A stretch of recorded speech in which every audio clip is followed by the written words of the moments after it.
Welcome students, how are you all fine. तो हम लोग pair of linear equations in two variables पे lectures कर रहे हैं, जिसमें कि पार्ट थोड़ा कवर करेंगे और इसमें एक्सरसाइज 3.1, ठीक है, एक्सरसाइज इसका है 3.1, उसके टेक्स्ट बुक वाले इंपॉर्टेंट क्वेश्चंस करेंगे। देखते हैं पहला पार्ट। देखिए इसमें क्वेश्चन है आपके टेक्स्ट बुक का, which of the following pairs of linear equations are consistent or inconsistent? If consistent, obtain the solutions graphically। मतलब in pair of linear equations को पता करना है कि इनमें से कौन सा कंसिस्टेंट है और कौन सा इनकंसिस्टेंट है। अगर कंसिस्टेंट है तो उसको ग्राफिकली रिप्रेजेंट करके दिखाना है। तो पिक करते हैं पहला question, x + y = 5 and 2x + 2y = 10। मैंने ग्राफ का नॉर्मल स्केच करके रखा है, बट चेक करके देखेंगे कि क्या ग्राफिकली इसको करना है या नहीं। अगर कंसिस्टेंट है तभी ग्राफ बनाएंगे, इनकंसिस्टेंट है तो वी विल लीव इट। पहला क्वेश्चन देखो, इसका सॉल्यूशन करने के पहले यहां ध्यान देना है कि हमारा a1, a2, b1, b2 की वैल्यू क्या है, तभी तो पता करेंगे कंडीशंस यूज करके। इसमें a1 का वैल्यू क्या है 1, b1 is also 1 and c1 क्या है 5। ओके, सेकेंड इक्वेशन में a2 की वैल्यू 2, b2 है 2 एंड c2 इज 10। अब इसमें इक्वेशंस का क्या करेंगे, अगर a1/a2 की वैल्यू ले रहे हैं तो क्या हो जाएगा 1/2, देन b1/b2 इज ऑल्सो 1/2 और c1/c2 5/10। यहां ध्यान दो बच्चों, इनका रेशियोज का वैल्यू हाफ हाफ हाफ तीनों में आ रहा है, मतलब ये तीनों आपस में बराबर हैं। ये कंडीशन किसका होता है, पेयर्स ऑफ लीनियर इक्वेशंस जब ऐसे होंगे तो ये कंसिस्टेंट होते हैं। इस कंडीशन को फॉलो करने वाले pair of linear equations consistent होते हैं। क्वेश्चन में क्या था, अगर कंसिस्टेंट निकल के आया है तो we have to plot it here graphically. Graphical plot के लिए क्या है, यहां ध्यान देना बच्चों, दो इक्वेशन है लीनियर, मींस दो लाइंस होंगे जरूर। दो लाइंस को ड्रॉ करने के लिए हमें एक लाइन को ड्रॉ करने के लिए मिनिमम 2 पॉइंट्स और सेकंड के 2 पॉइंट्स निकालने होंगे मिनिमम, और उससे हम लाइन प्लॉट करके and we will show it graphically. तो स्टार्ट करते हैं। अगर देखो यहां पे इस केस में फर्स्ट वाले में y की वैल्यू क्या हो जाएगी 5 - x। ओके, सेकंड वाली क्वेश्चन का क्या होगा, y का वैल्यू फाइंड आउट कर लेते हैं। 10 - 2x अपॉन 2 कॉमन निकाल लिया तो 5 - x अपॉन 2, इसकी वैल्यू आ गई 5 - x। ये दोनों में y की वैल्यू ये है। अब हम दो पॉइंट्स निकालेंगे दोनों लाइंस के लिए इंडिविजुअली, तभी इजीली प्लॉट कर पाएंगे हम। अब देखिए जैसे ये x है और यहां फर्स्ट इक्वेशन के लिए, ये इक्वेशन फर्स्ट के लिए y की वैल्यू क्या है, y इज 5 - x। ओके, अब यहां पे अगर x की वैल्यू हमने 0 रख दिया तो y की वैल्यू क्या हो जाएगी 5। अगेन आप यहां ध्यान दो, अगर x की वैल्यू 5 रख दें तो y की वैल्यू क्या हो जाएगी 0। 2 पॉइंट्स मिल गए। सेकेंड इक्वेशन में इसको यूज करके हमें दो पॉइंट्स निकालने हैं। प्रोसीजर एकदम इजी है। ये x हो गया, इसमें y की वैल्यू क्या आई है देख लो 5 - x। ये बिल्कुल सेम है, मींस इसका पॉइंट्स भी सेम आएगा। अगर 0 रखा तो 5 एंड 5 रखा तो 0। बस अब सॉल्यूशन के लिए आप शो कर रहे हैं, अदरवाइज देखते ही पता लग रहा है कि दोनों का इक्वेशन एक ही आएगा। अब इसको प्लॉट करते हैं। ओके, प्लॉट करने के लिए सबसे पहले देखिए 0 एंड 5, x कोऑर्डिनेट 0 है, y कोऑर्डिनेट का वैल्यू क्या है 5। क्लियर, यहां पे लिख दिया x coordinate 0 and y coordinate 5, that's all. और दूसरा क्या है 5 एंड 0, मींस x कोऑर्डिनेट 5 है ये पॉइंट, और ये 0 है, मींस यहां पे आपका हो गया 5 एंड 0। ओके, नेक्स्ट लाइन के लिए x coordinate 0 and y is 5, means same point, x coordinate 0 y is 5 and then 5 and 0, means same point आ रहा है दोनों का। अब इसको प्लॉट करना है, मींस लाइन ड्रॉ करनी है हमें। ओके, सबसे पहले इस लाइन को मिलाते हैं। फर्स्ट वाला जो लाइन हुआ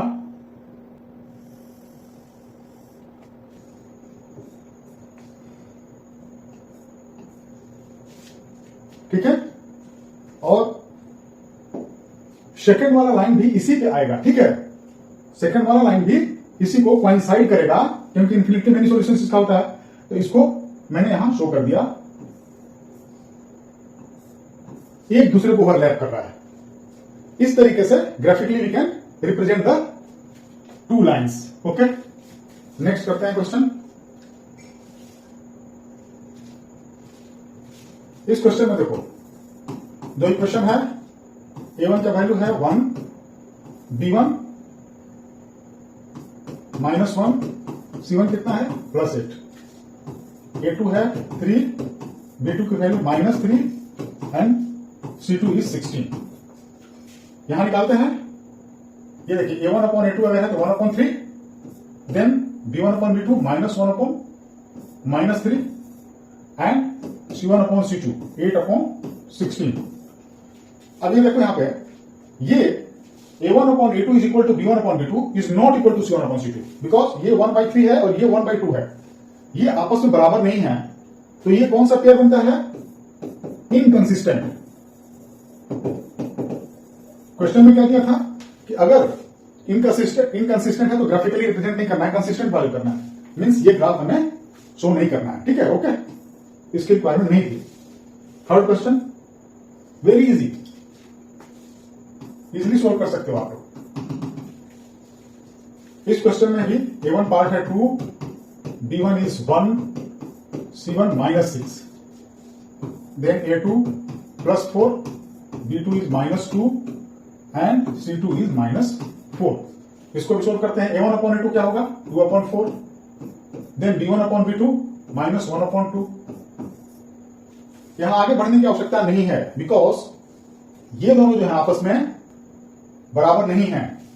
अगर बराबर नहीं है ये दोनों, तो कौन सा होगा? यूनिक सॉल्यूशन होगा, मींस इंटरसेक्टिंग लाइन होगा। ठीक है, अब इसको प्लॉट करना है। सबसे पहले इसमें से y की वैल्यू निकाल लेते हैं। y की वैल्यू क्या हो जाएगी? 6 - 2x फर्स्ट वाली इक्वेशन के लिए। सेकेंड वाली इक्वेशन के लिए y की वैल्यू क्या हो जाएगी? 4x -4/2। 2 कॉमन निकाल लिया, 2x -2। ये दो इक्वेशन हो गया। अब इन इक्वेशन से हमें xy की प्लॉटिंग के लिए 2 पॉइंट्स ढूंढने हैं। ठीक है, फर्स्ट इक्वेशन के लिए अगर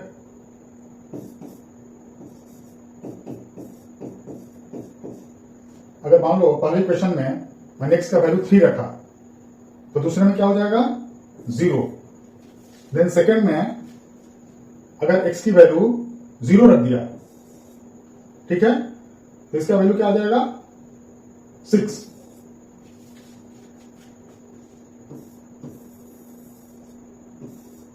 अब सेकेंड इक्वेशन को प्लॉट करना है।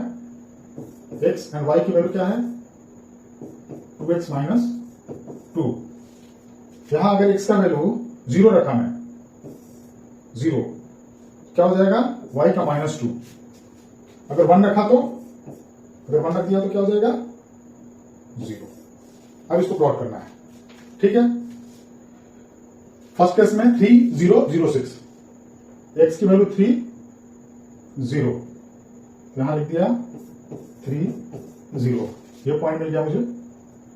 पहले में 3 एंड 0 का ये हो गया, सेकंड में 0 एंड 6, ये 0 यहां पे है एंड 6 यहां, तो इसको लिख दिया 0 and 6 coordinates, x and y के वैल्यू। अब सेकंड इक्वेशन में जाते हैं। x का वैल्यू क्या है? 0 and y -2। x is 0 and y is -2। x is 0 and y is -2, तो यहां लिख दिया 0 -2। सेकंड में 1 एंड 0, मीन्स x की वैल्यू अगर 1 है तो ये 0 है, इसको लिख दिया 1 0। ओके, अब इसको प्लॉट करना है, लाइन ड्रॉ करनी है। ठीक है, सबसे पहले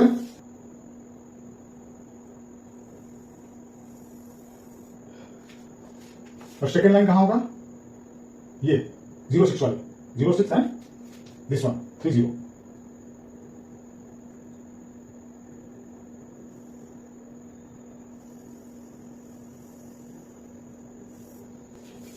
ये देखिए, यहां पे ये 2 लाइन बना,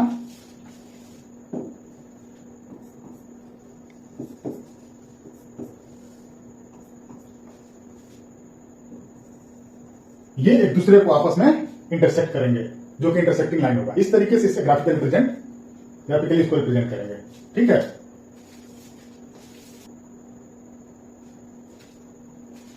नेक्स्ट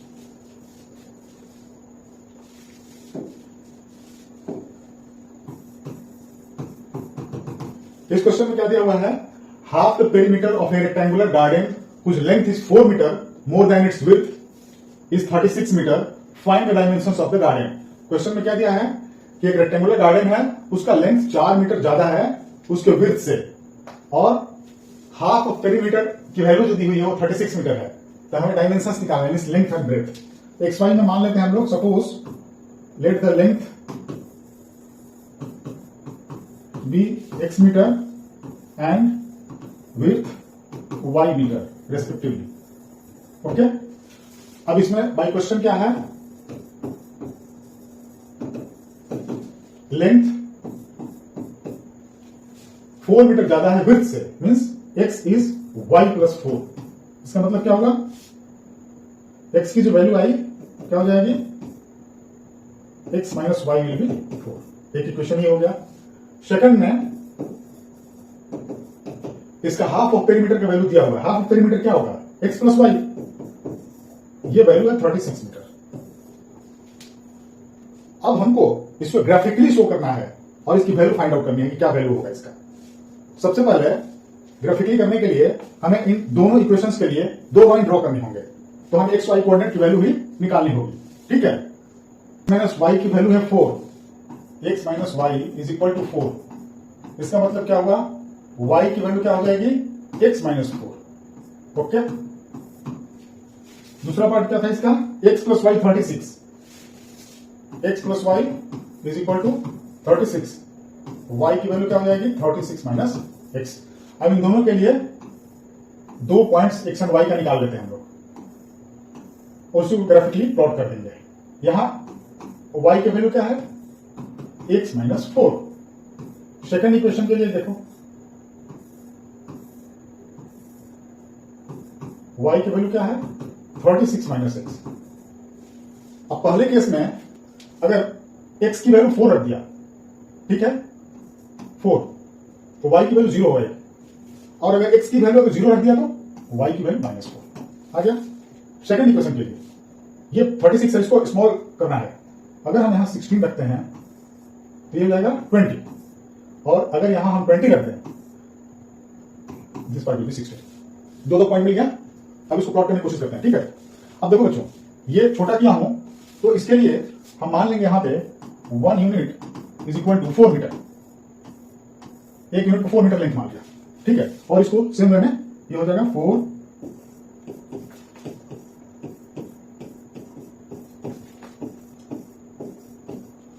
ये हो जाएगा -4 -8, इधर हो जाएगा +4। ठीक है, अब प्लॉट करते हैं। फर्स्ट इक्वेशन के लिए x कोऑर्डिनेट की वैल्यू है 4 and y 0। x coordinate 4 and y is 0, यहां ले दिया। नाउ सेकंड पॉइंट में क्या लेना है, x कोऑर्डिनेट 0 है तो y कोऑर्डिनेट -4 है, मींस x अगर 0 है तो y कोऑर्डिनेट -4 है। ओके, यहां लिख दिया 0 एंड -4, ये दो पॉइंट्स मिले। अब x कोऑर्डिनेट 16 है तो y 20, x coordinate 16 and y is 20, so ये आसपास कहां आएगा, it will be around here. ये क्या हो जाएगा 16 एंड 20, ये point. Then 20 and 16 means x coordinate 20 है तो y कोऑर्डिनेट 16, ये आपका कितना आ जाएगा, यहां पे आ जाएगा 20 एंड ये अप्रॉक्स इसके आसपास आएगा। ठीक है, अब इसको ड्रॉ करते हैं। You will draw from here, ये पॉइंट था 4 0 से होते हुए, सपोज ये ऐसे गया। ठीक है, और नेक्स्ट पॉइंट था ये वाला,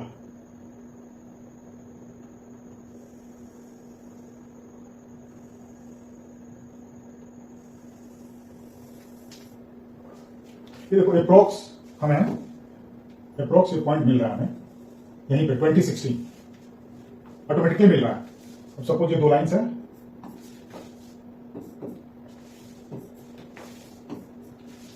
अब ये 20 16 जो है, इसी पॉइंट पे दोनों lines they are intersecting at 20 and 16। So इसकी वैल्यू क्या हो जाएगी? सो एक्स की वैल्यू क्या हो जाएगी? एक्स क्या है? लेंथ। उसका क्या हो जाएगा value? 20 metre and y is width, that is 60 metre. इस तरीके से हमने ग्राफिकली रिप्रेजेंट किया और we found out the answer also. जहां पे इंटरसेक्ट किया वही पॉइंट एक्स कोऑर्डिनेट्स का, एक्स और वाई कोऑर्डिनेट्स का उसका आंसर हो गया। दैट्स ऑल, यही है इस क्वेश्चन में। नेक्स्ट पार्ट है, इसमें क्या है? Given the linear equations 2x + 3y - 8 is 0, right another linear equation in two variables such that the geometrical representation of the pair so form is. मतलब ये एक लीनियर इक्वेशन दे दिया है टू वेरिएबल्स का, अब हमें दूसरे लीनियर इक्वेशंस निकालने हैं, ठीक है, अपने अनुसार।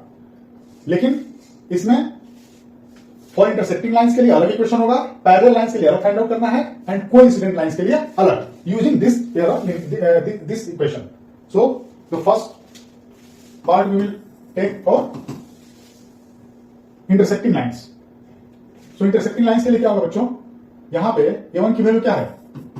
2, b1 + 3 एंड c1 इज -8। इसी को यूज करके निकालना है। तो कंडीशन क्या होता है? कंडीशन फॉर इंटरसेक्टिंग लाइंस क्या होता है? a1 upon a2 should not be equal to b1 upon b2। यही तो होता है इंटरसेक्टिंग लाइंस के लिए। इसको फॉलो करते हुए हमें कुछ ऐसे वैल्यू रखने हैं, कई क्वेश्चंस में आ सकते हो आप, अलग अलग वैरायटी के। अब जैसे मैंने ले लिया a1 की वैल्यू तो चेंज नहीं करेंगे, सो 2।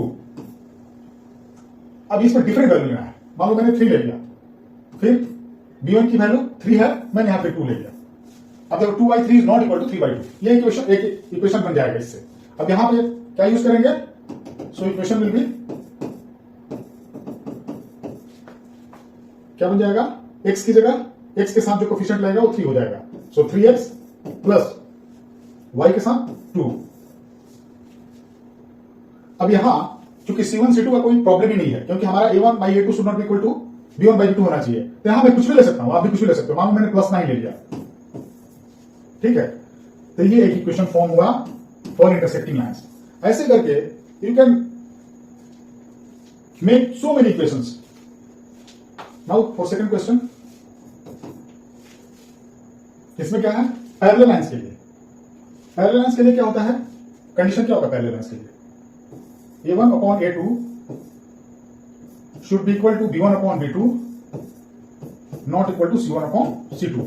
यही होता है पैरेलल लाइंस का condition for parallel lines. Okay, अब इसमें वैल्यू पुट करते हैं, कोई इक्वेशन आप बना सकते हो उससे easily. You can make so many equations. a1 की वैल्यू क्या है? 2 है, ठीक है। मान लो मैंने लिख दिया 2/4 इज इक्वल टू 3 है, 3/6 लिख दिया। ये दोनों आपस में बराबर हो गए, 1/2 1/2 not equal to c1 upon c2। So कब होगा not equal to c1 upon c2? ये -8 है। अब यहां पे कुछ भी रख लो, c2 की वैल्यू ऐसा जो इसके बराबर ना हो। अगेन जैसे मान लो रख लिया मैंने 7, ये बराबर नहीं होगा, तो इक्वेशन क्या बनेगा इससे? सो इक्वेशन इज x की जगह पे क्या आ जाएगा? कोफिशिएंट x के साथ 4, सो 4x प्लस 6y और ये -8 है, तो यहां पे हमारा हो जाएगा -8 की जगह +7 is equal to 0। That's all. ये सेकंड वाला इक्वेशन बन गया। अब नेक्स्ट क्या है? एक क्वेश्चन और है, किसके साथ? कोइंसिडेंट लाइंस के साथ इक्वेशन फॉर्म करना है। इसके लिए कंडीशन क्या होगा? कोइंसिडेंट के लिए a1 upon a2 should be equal to b1 upon b2 and c1 upon c2। Coincident lines, pair of linear equations should be coincident with this condition. क्या कर सकते हैं आप? यहां पे a1 की वैल्यू क्या है? 2। अब हमें इन तीनों को बराबर करना आपस में। We can do easily. मान लो 2/4 ले लिया इज इक्वल टू b1 की वैल्यू 3 है, मैंने 6 ले लिया, फिर 1/2 1/2 हो गया। c1 की वैल्यू -8 है, अगर मैं -16 ले लूं तो ये 1/2 हो जाएगा। अब इस इक्वेशन इजीली बन जाएगा। Hence equation form will be क्या हो जाएगा? a1 के साथ कोफिशिएंट 4 यूज करेंगे, सो +4x, देन b1 के साथ 6 + 6y एंड C1 के साथ क्या यूज करेंगे, -16, दैट विल बी 0। तो ये हो गया for coincident lines, pair of equations have coincident lines with this equation. इस तरीके से आप कई इक्वेशन फॉर्म कर सकते हो, नंबर चेंज करना है और equations, there will be many equations like this. तो आज के लिए इतना काफी है, मिलते हैं नेक्स्ट वीडियो में। थैंक्स।